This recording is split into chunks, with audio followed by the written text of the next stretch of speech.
Nicolás Maduro y el miedo a ser abandonado. Rusia tiene un delegado ideal y obediente en Caracas. Es el encargado de construir los nuevos puentes del Kremlin en Venezuela, el inevitable destino del dictador. Sergei Lavrov fue claro: tenemos contactos con la oposición. Lo dijo hace casi una semana. Es un funcionario clave, nada menos que el vicecanciller de Vladimir Putin y uno de los que mejor interpreta los pensamientos de su jefe político. Sin embargo, fue cauto. Son esporádicos esos encuentros.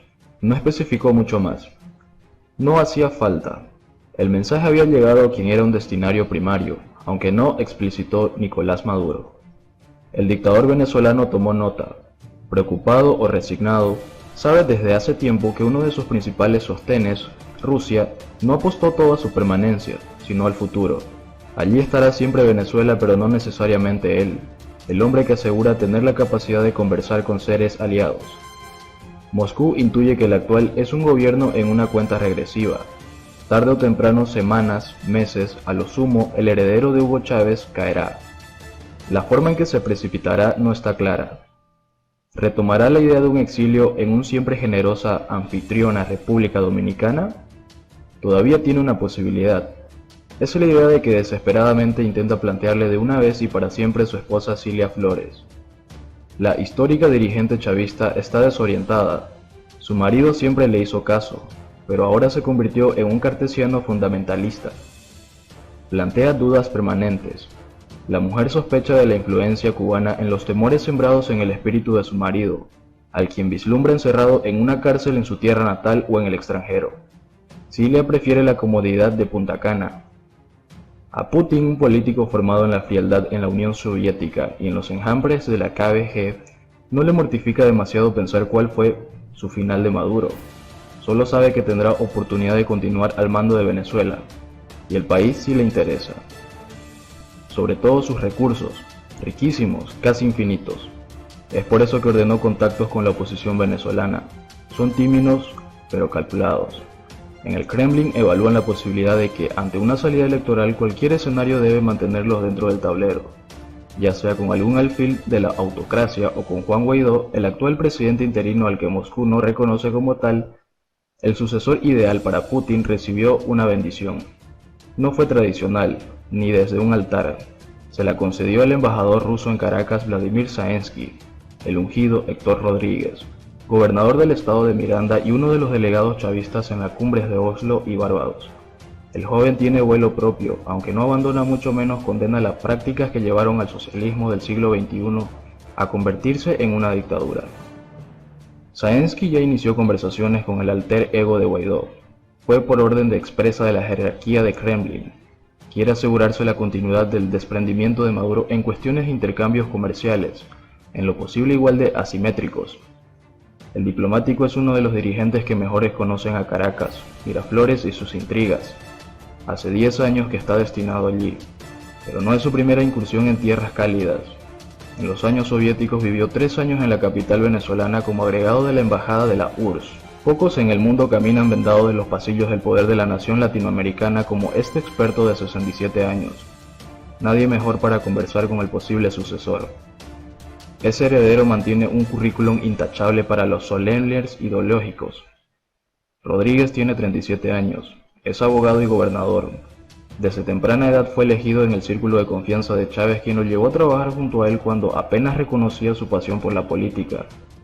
Pese a que ganó a Miranda con artes desleales, de acuerdo a las denuncias hechas por la oposición, el joven gobernador no tiene que responder por atrocidades, aunque se le conozcan, como si deben hacerlo otras figuras del régimen: Diosdado Cabello, Vladimir Padrino López o Tarek El Aissami, el fugitivo más buscado.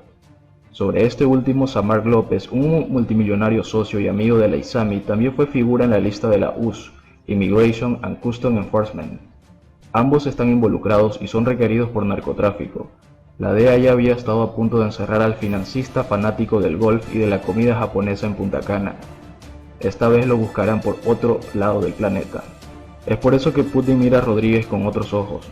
Su recelo radica en mantener los millonarios negocios y contratos a flote, continuar recibiendo barriles de petróleo, conservar todas sus refinerías, el control de gran parte del sector minero, oro, diamantes, litio, en lo posible con las actuales facilidades, algo que aseguraría con la promesa ascendente del gobernador de Miranda.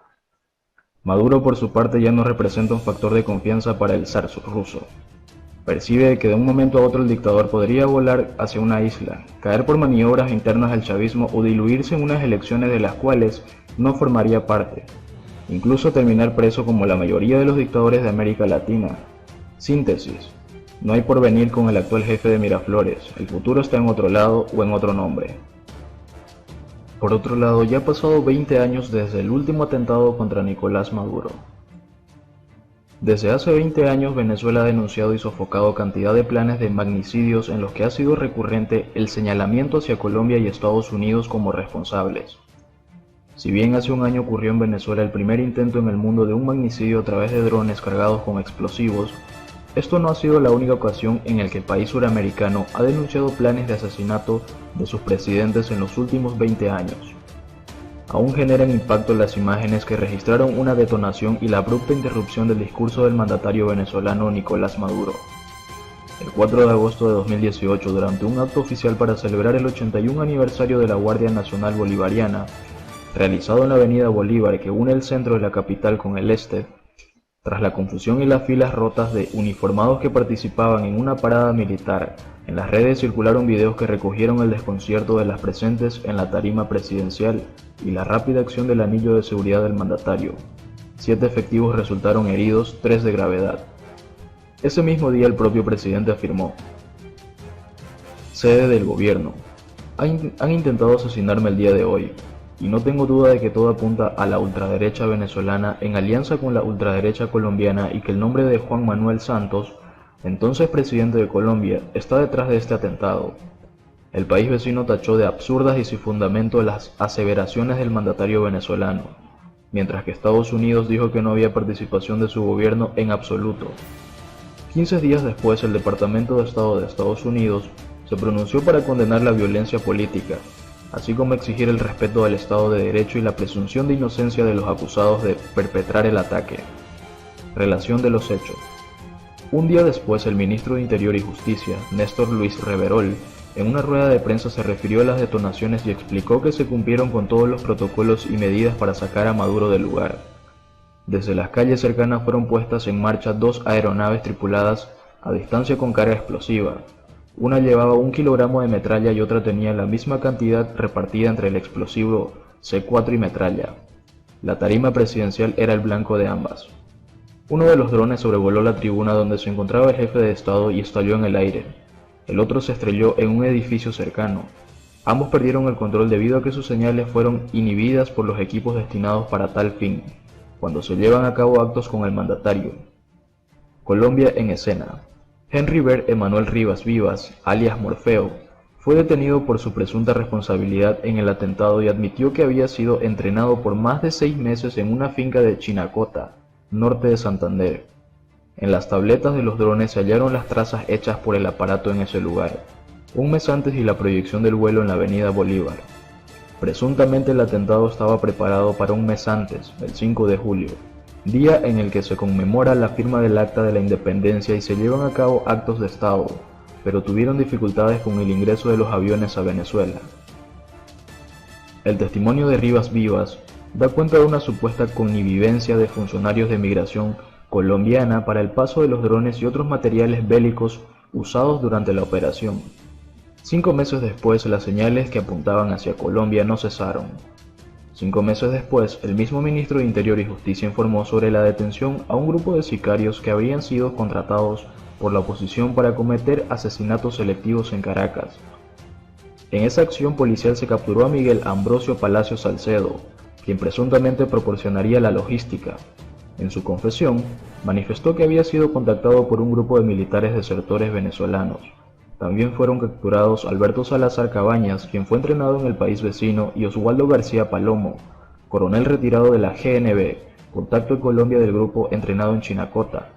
En su auto se localizaron 2 fusiles, AK-103 y 2 teléfonos satelitales que presuntamente habrían sido suministrados por Antonio Rivero González, prófugo de la justicia. En la misma profusa red de acciones contra el presidente casi al cumplirse un año del magnicidio frustrado, otro intento de golpe fue sofocado según Caracas. En este plan iba a ser tomada la base militar La Carlota, ubicada en el este de Caracas. Raúl Baduel, detenido desde 2019, iba a ser proclamado como presidente ante los canales de televisión del Estado. Entre las acciones previstas se encontraba el bombardeo del Palacio de Miraflores, sede del gobierno venezolano, y el asesinato del presidente Maduro.